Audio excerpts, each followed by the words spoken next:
ये धम्मे पापेति सुखति एतेन सच्छवज्जेन होतु ते जयमङ्गलं ते।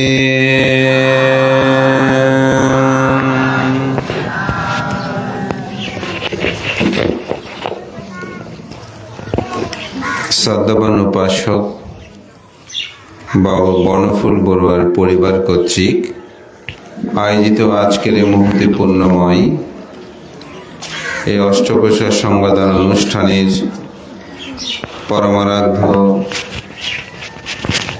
মাননীয় সংঘপ্রধান মহামান্য উপসংঘরাজ পরম শ্রদ্ধেয় ত্রিপিটক বিশারদ সদ্ধর্ম বারিদি পণ্ডিত প্রিয়দর্শী মহাতেরো মহোদয়, অনুষ্ঠানে উপস্থিত পরম শ্রদ্ধেয় জেনানন্দ মহাতেরো মহোদয়, প্রধান অতিথি যিনি গতকাল রাত 1টা পর্যন্ত পটিয়া কেন্দ্রীয় বৌদ্ধ বিহারে জ্যোতিপাল সীমালয় প্রতিষ্ঠার অগ্রণীয় ভূমিকায় নেতৃত্বে যিনি সীমা প্রতিষ্ঠা কর্ম সুসম্পন্ন করে সধর্ম প্রচার প্রসারী রূপভাবে প্রতিনিয়ত কর্ম সম্পাদন করে যাচ্ছেন বিনয়শীল সাংঘিক ব্যক্তিত্ব পরম শ্রদ্ধেয় বিনয়পাল মহাতেরো মহোদয়, পরম শ্রদ্ধেয় সুগতপ্রিয় মহাতেরো, পরম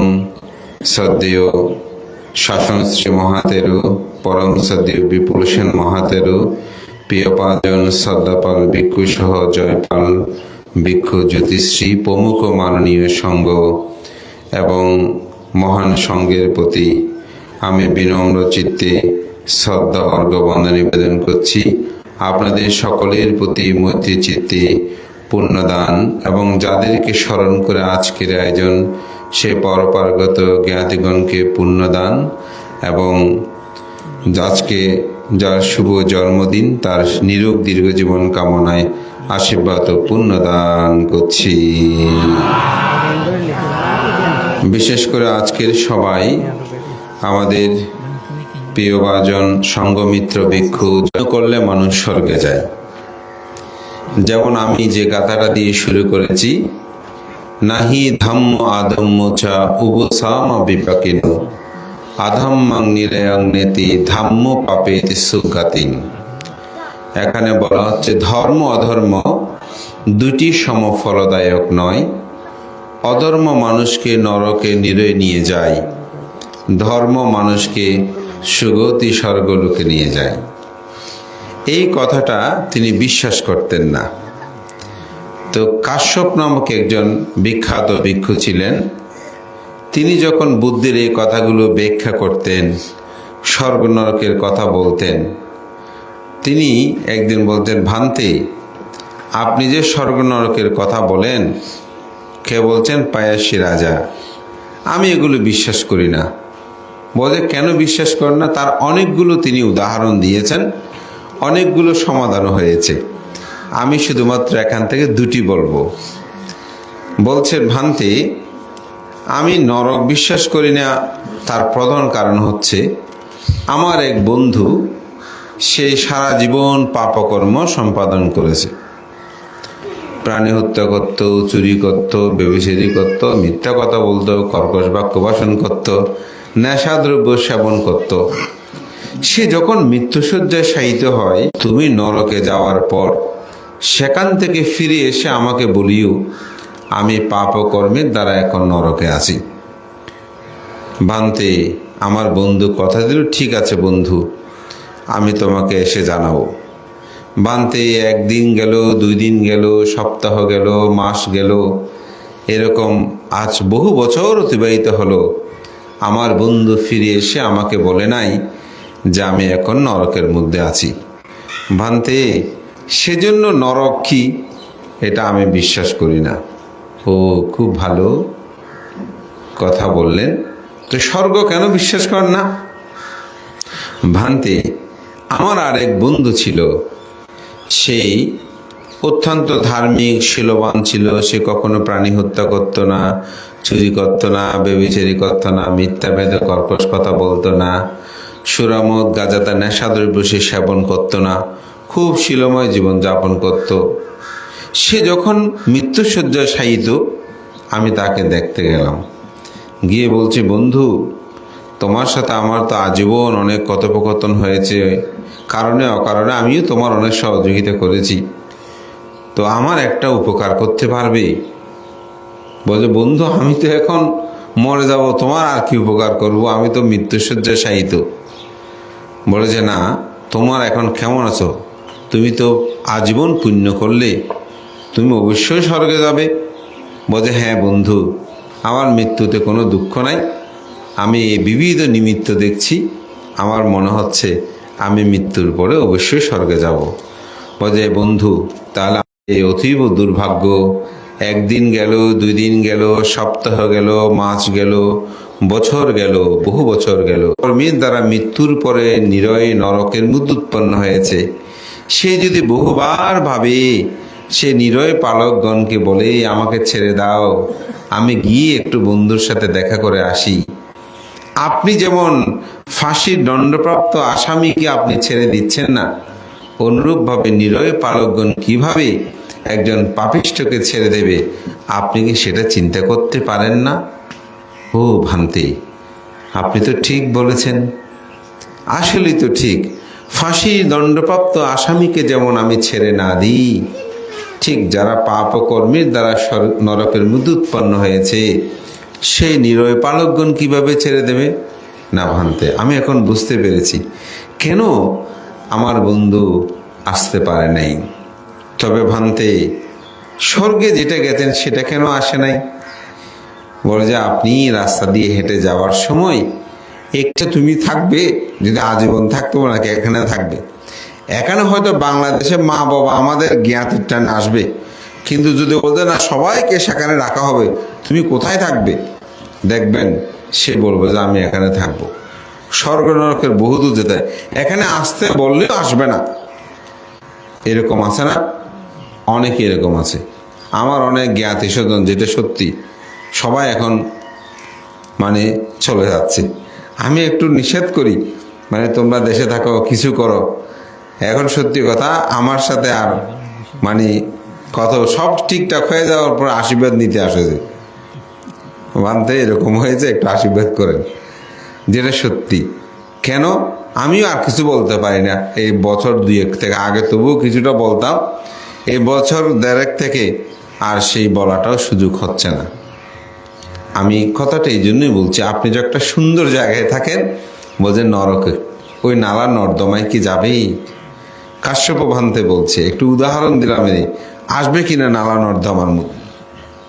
ঠিক অনুরূপ ভাবে যিনি স্বর্গের মধ্যে উৎপন্ন হয়, তিনি এই নালা নর্দমায় কেউ থাকলেও ওই ব্যক্তি যেমন নালা নর্দমা আবার ডুব দিয়ে দেখাতে চায় না, ঠিক অনুরূপ ভাবে যারা নালা নর্দমায় সদৃশ্য এই মনীষলোক, স্বর্গের তুলনায় এটা সেরকম, সেজন্য আপনার বন্ধু আসে নাই। ভান্তে, বুঝতে পেরেছি, উপলব্ধি করতে পেরেছি যে আসলেই কেন সে স্বর্গ না অয়ং বিক্ষাবে সাম্মাদিঠি।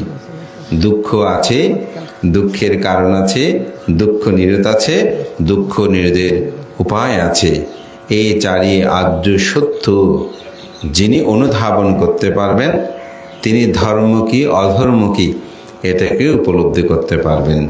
তবে আমি মনে করি আমরা যেটা একেবারে প্রজ্ঞা দিয়ে সম্পূর্ণরূপে দর্শন করব, সেটি সম্ভব হয় শ্রোতাপত্তি লাভে হলে। কিন্তু তার পূর্বেও একটা সত্যকে অবধাবন করে, অনুধাবন করে, আচরণ করে আমাদেরকে সম্মুখ পানে যেতে হয়।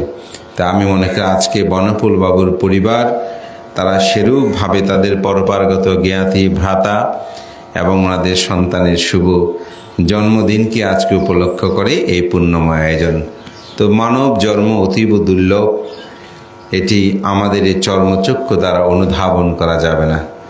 পৃথিবীতে সব কিছু চর্মচক্ষু দিয়ে হয় না, মানুষের অন্তচক্ষু দিয়ে, প্রজ্ঞাচক্ষু দিয়ে এটাকে অনুধাবন করতে হয়, উপলব্ধি করতে হয়। আমরা চর্মচক্ষু দিয়ে কয়েক মাইল দেখি, কিন্তু মনের চক্ষু দিয়ে অসংখ্য কিছু দেখি। আমাদের মোবাইলে বলেন, কম্পিউটার বলেন, বিভিন্ন হার্ড ডিস্ক আছে না, যেগুলো জমা রাখে, এগুলো সব লিমিটেড।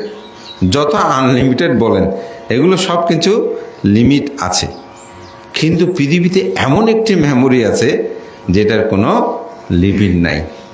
সেটি হচ্ছে আমাদের নাম, যেটাকে আমরা চিত্ত বলি, মন বলি, যেটাকে বলছে বেদনা, সংজ্ঞা, সংস্কার, বিজ্ঞান।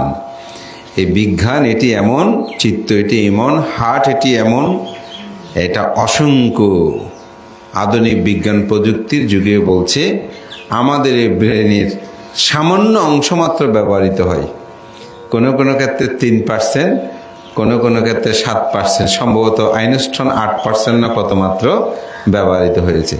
তাহলে 100% যদি এই মেমোরিটা ব্যবহৃত হয়, আবার আমাদের চিত্তটা যদি ব্যবহৃত হয়, তাহলে এই পৃথিবীর যে অসংখ্য চক্রবাল, অসংখ্য কিছু, এগুলো বুদ্ধ আবিষ্কার করার জন্য তিনি দীর্ঘ 6 বছর কঠোর সাধনা করেছে, শুধু চিত্ত নিয়ে গবেষণা করেছেন। তো চিত্তকে যখন বিশুদ্ধ করে, তখন সে চিত্তেই ওই সমগ্র ব্যবহারটা হয়, সেটা নিয়ে বুঝতে পারে স্বর্গ আছে কি নাই, নরক আছে কি নাই, নির্বাণ আছে কি নাই। কিন্তু সেটা যদি আমরা চর্চা না করে বলি আসলে নির্বাণ বলতে কিছু নাই, স্বর্গ বলতে কিছু নাই, নরক বলতে কিছু নাই, আমি বলবো তাকে ঠিক আছে, আপনার বিশ্বাস করতে হবে না, আপনি কর্মবাদটা বিশ্বাস করবেন। আজকের এই পৃথিবীতে আমি বলবো, বাংলাদেশের কথায় বলেন, কর্মের কর্মফল জাতীয়ভাবে আমরা দেখছি কিনা? আমাদের দেশের প্রেক্ষাপটে আমরা কর্মফল দেখছি না। যিনি ক্ষমতাবান যেমন তেমন করছে, তার কি হয়েছে? আবার এখন যে যেমন তেমন করছে, তার কি হবে? এগুলো আমরা সচক্ষে আমরা উপলব্ধি করছি, আমাদের নিজেদের জীবনে আমরা উপলব্ধি করছি। এটাকে উপলব্ধি করলেই বুদ্ধের ধর্ম আপনি উপলব্ধি করলে কর্ম বিশ্বাস করবেন। সুখ পাচ্ছেন, এটাও আপনার কর্ম, দুঃখ পাচ্ছেন, এটাও আপনার কর্ম। বুদ্ধ সঙ্গ আমরা কেউ আপনাকে সুখ দুঃখ দিচ্ছি না, আপনাই আপনার সুখের রচয়িতা, আপনি আপনার দুঃখটা রক্ষা করে দেখবেন বুদ্ধের ধর্ম দর্শনটা আপনাদের জীবনে কিভাবে সুখ বয়ে আনে। তো যেটা ইহু জীবনে সুখ বয়ে আনবে, সেটা পরজীবনেও সুখ বয়ে আনে। মহান সঙ্গের প্রতি বন্দনা জানিয়ে আপনাদের সকলের উত্তর শ্রীবিদ্যে কামনা করে, সকল মঙ্গল সুখ কামনা করে আশীর্বাদ ও পুণ্যদান করছি।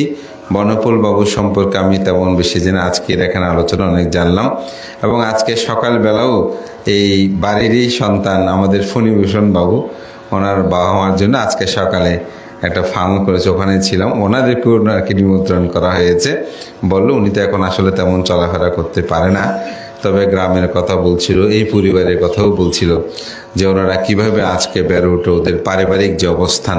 তা আমি মনে করি ধর্মময় জীবনযাপন মানুষকে পারিবারিকভাবে অর্থবৃত্তি প্রাচুর্যেই এবং সুন্দর করবেন, এই প্রত্যয় ব্যক্ত করে আপনাদের সকলের উত্তর শ্রীবিদ্যে কামনা করে, যার জন্মদিন তার নিরোগ দীর্ঘ জীবন কামনা করে আশীর্বাদ ও পুণ্য দান করে আমার নাতি দীর্ঘ ধর্মকথাকে শেষ করছি।